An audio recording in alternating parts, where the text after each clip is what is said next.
Hey everyone, this is Jerry with San Pedro Mastery. A typical beginner's mistake is to throw away a seedling when it starts to rot, thinking there is nothing to be done about it. Really, you don't have to do this, as long as you spot the rot early enough. In this video, I will show you how to cut a rotting seedling and replant it.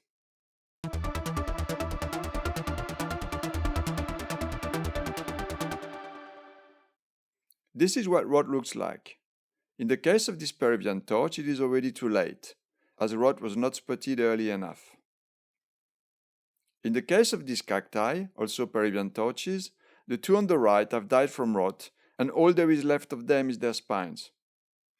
If the rot had been spotted earlier, it would have been possible to operate, which is to cut above the damage. The plant will then make new roots, usually within a couple of weeks. If rot strikes when they are tiny, not much can be done, as you could not cut a plant this size. Sometimes rot stops by itself, even if you don't try to fix it. That happens maybe half of the time. If that is the case, after a while the plant will usually start to grow new roots.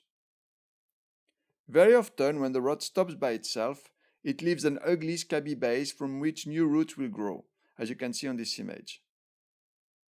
You can replant it as is, but personally I like my plants to have a cleaner looking base, so I prefer to recut it above the damaged area. It will make new roots again very soon.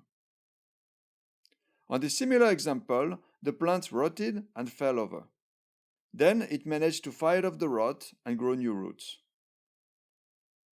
In this particular case, the rot ate the base of the plant but did not leave a hard scabby part, so I don't think it needs to be cut. In fact, it is already rooting, so now is the time to repot it.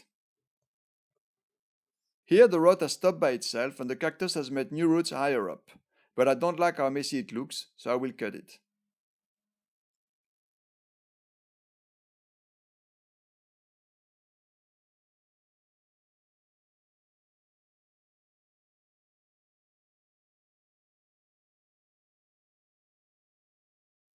On this other seedling, the rot has stopped, but it has not made new roots yet.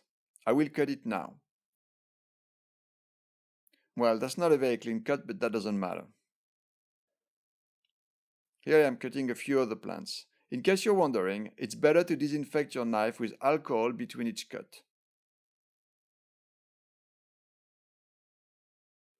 Here are the 6 seedlings right after they have been cut. The cuts need to heal. Just leave them out of the sun for a few days. Now here are the same plants 3 weeks later. As you can see, they have rooted. They can now be repotted. You don't actually have to wait until they've made roots in order to repot them. You could repot them just a few days after cutting, which is enough time for the cuts to heal. And finally, here they are replanted. Problem solved. I suggest repotting them in a new pot with new soil. Don't put them back in the tray where they were, just in case something was wrong with that tray and that is the reason why they rotted. When I take out these plants again in a year or two to repot them, they will have grown beautiful roots. Lastly, I will say that it's quite common to have a few seedlings in a tray that suffer from rot. However, if there are a lot of casualties, like you can see now on the video, there is something wrong. Often, it is a sign that the soil has been wet for too long and you need to start drying it out. But a much more alarming cause could be a plant virus, which can be spread by thrips. I will do a video on thrips, so make sure you subscribe and tick the little bell so that you don't miss it. If this video was interesting for you, please hit like. And you may also want to check out my video, How to Save a Rotting San Pedro, which is about rot on adult Pachanois. See you all next week.